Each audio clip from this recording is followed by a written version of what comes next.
Welcome back. Today we're going to talk about how to have effortless, endless, confident conversations. I'm going to show you the basic outline of the 3X model and how you can apply that to interacting with other people in order to create deep and meaningful connections while remaining honest and also while polarizing people to make sure that those who are a bad fit for you don't stay and those who are a good fit for you want more.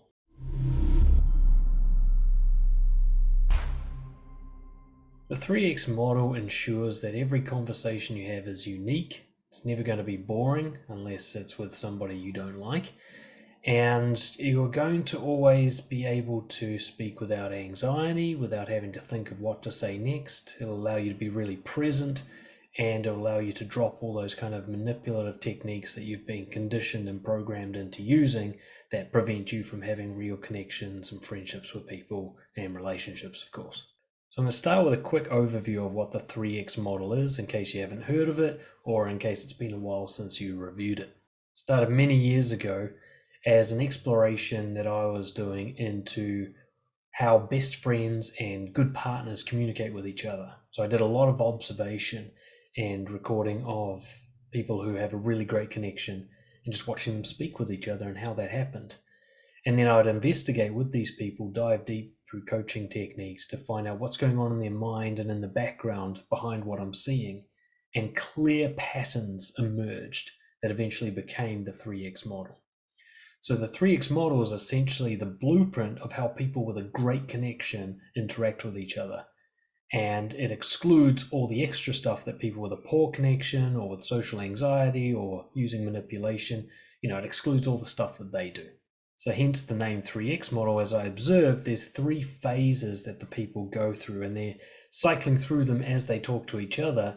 Each person's at a different phase than the other because the phases match up. So there's 3 of them. Now the first one is curiosity. Well, I say it's the first one. It depends where you are in the conversation. Now curiosity is about exploring what is going on inside you and trying to find the most obvious and relevant truth to share. So it's about a decision-making process where you're trying to think of what should I say next that is the most truthful thing out of all the shit that's going on in my mind and my body. And of course, the most relevant thing to what we're talking about. What's the thing that meets both of those criteria? Because whatever that is, I'm sharing it. So that's the exploration phase. Now, the honesty phase is obviously about expressing that. And you've already got the idea of what it is you want to say.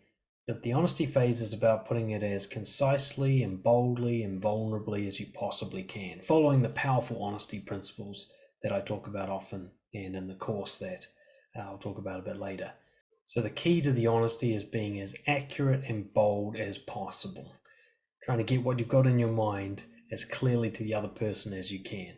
Then the respect phase is where you stop talking, you stop expressing, and you hand the torch over to them. It's now their turn, and you are going to pay attention and listen carefully to what they're saying and resist the urge to try and think of what you're going to say next, pre-plan your move, get distracted by other things.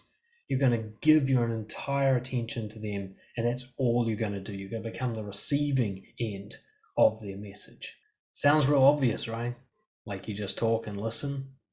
Isn't everybody doing that? Actually, really, no, they're really fucking not. See, most people are making huge mistakes in the application of this model. Most people, they think that they're speaking and listening, and they're kind of doing anything but. And I'll start by covering sort of the common mistakes that happen in each phase.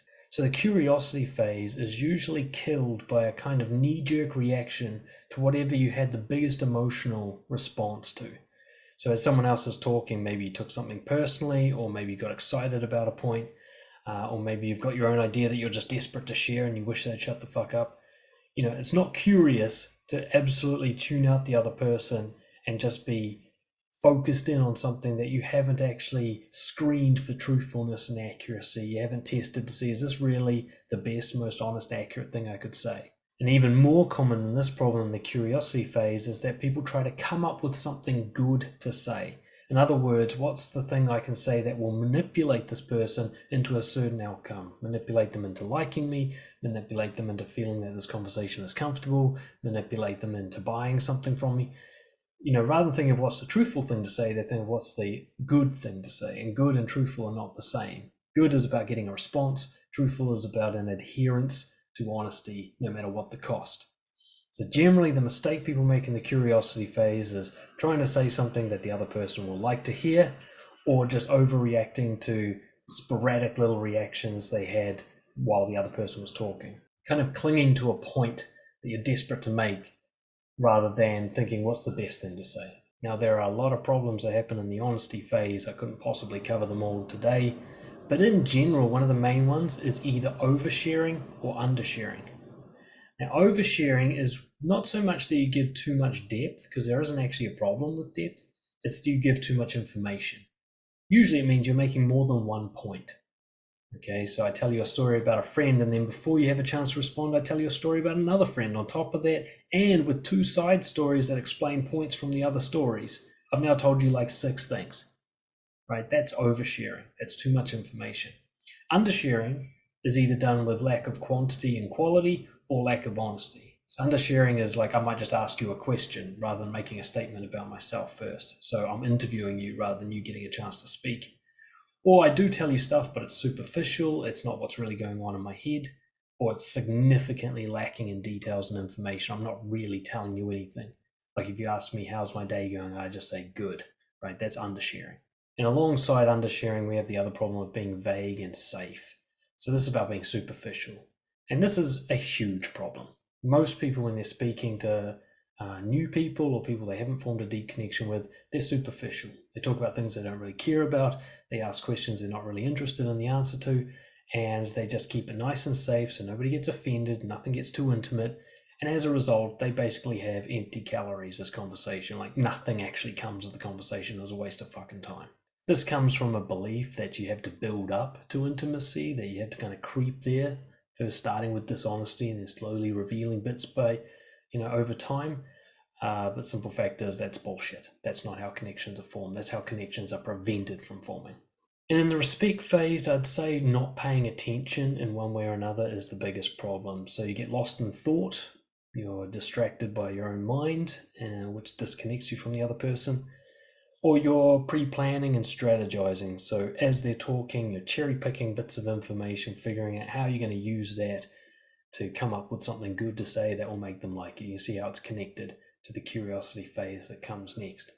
So most of the time, you simply aren't fucking listening, right? You're not just putting aside all the ideas that come into your head and just going, fuck it, I'm going to pay attention to this person, wait till they're finished.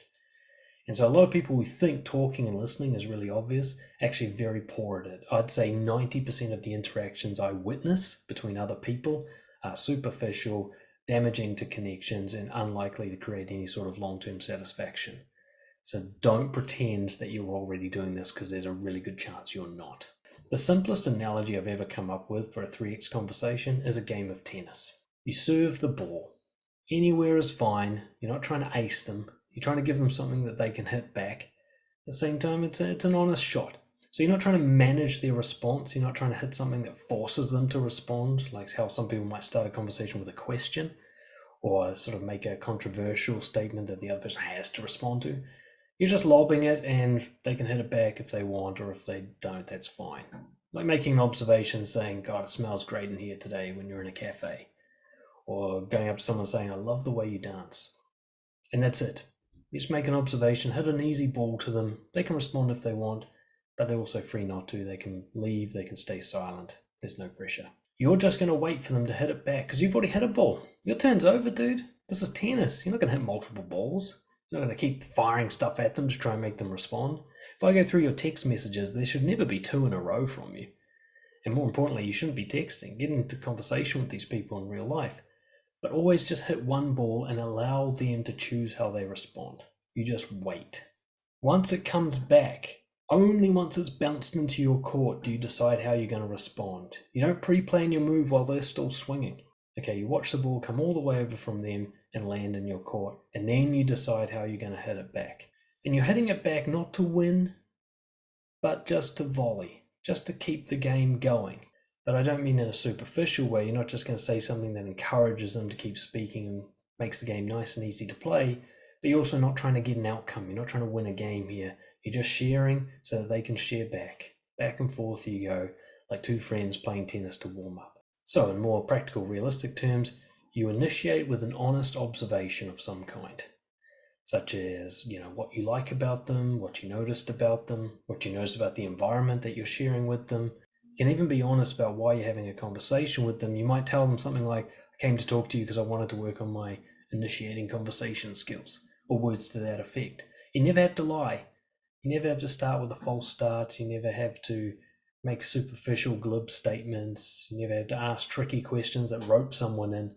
Just make an honest observation. It doesn't have to be your deepest, darkest truth right out of the gate, but it should be truthful. And it should only be one truth. You're not going to smash heaps of balls at them. Just say one thing, go fucking quiet.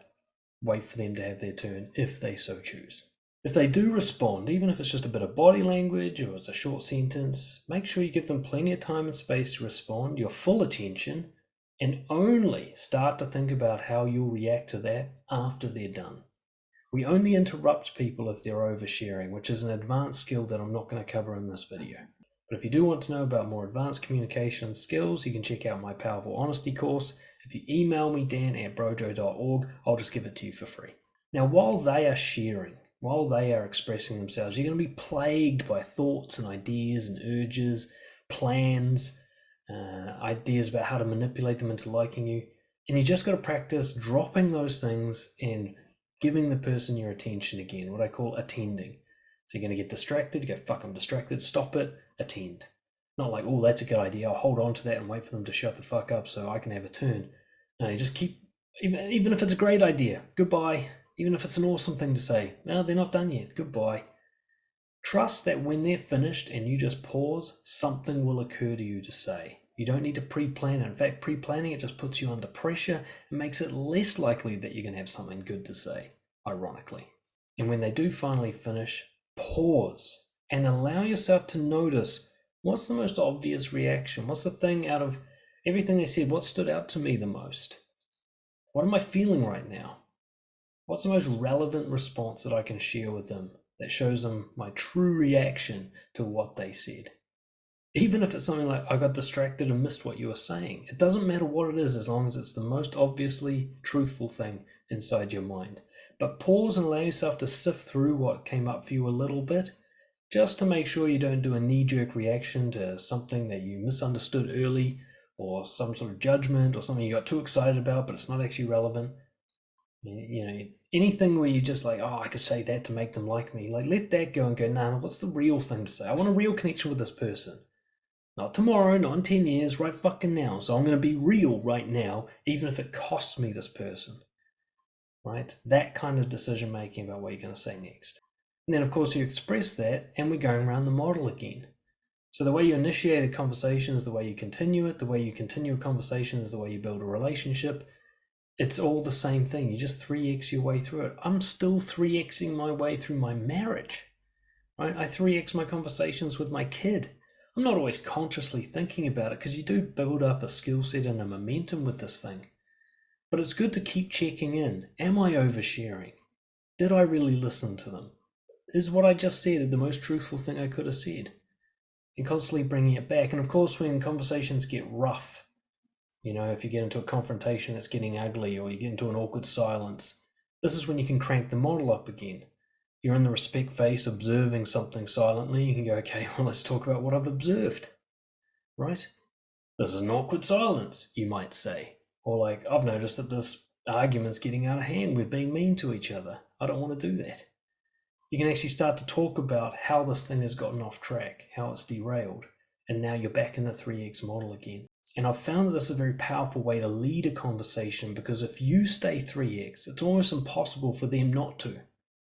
So even if, say, they're badgering you with questions and interviewing you, if you're honest about how you feel about those questions, instead of answering them, you're actually going to put them into the 3x phase. So if they ask you 2 questions in a row, you can say, man, you're asking me too many questions. It feels like an interview. And then you go silent. You finish speaking now. That was your one truth. Their reaction to that's going to break them out of that interviewer mode. And now they're 3xing with you as well. So remember, you don't have to answer questions. You can just talk about how you feel about the question to encourage the other person to make statements instead. And I recommend you avoid asking questions yourself as much as you possibly can. Try to express curiosity instead. If there's something you're intrigued about, you can say, I'm really curious about why you said that. or, it's a mystery to me why you do these things. And rather than asking a question, you just make a statement and let it sit. Because questions are very manipulative. They force a certain narrow range of answers to be available to the other person, which means they can't be spontaneous and honest.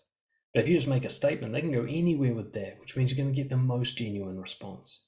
Quick practical tip: full eye contact while they're speaking. While you're speaking, you can shift around back and forth a bit, but full eye contact while they're speaking will not only show them that you're listening, it's very hard for you to think of stuff to say if your eyes aren't allowed to roam.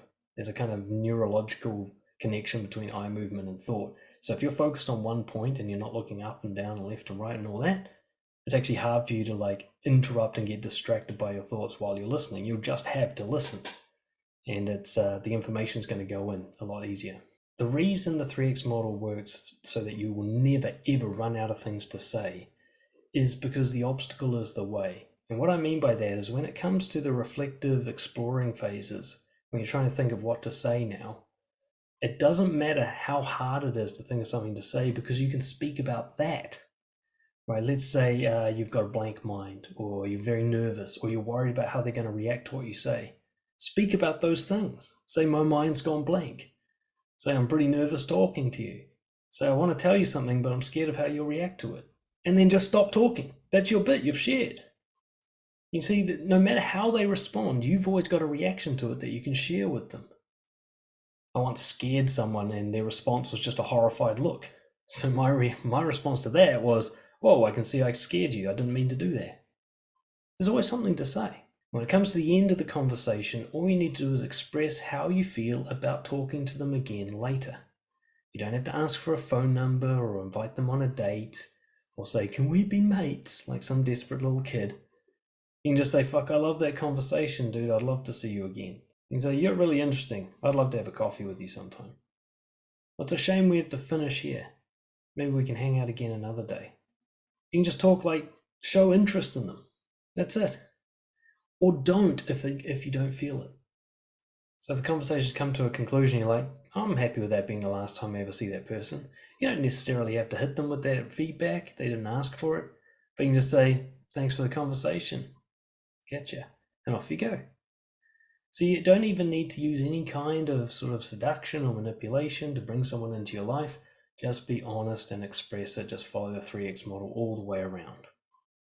Like I said, if you want to get the advanced stuff, you can check out my course by emailing me, or you can get in touch with me for one-to-one coaching and become a master of communication. You're cool. See you next time.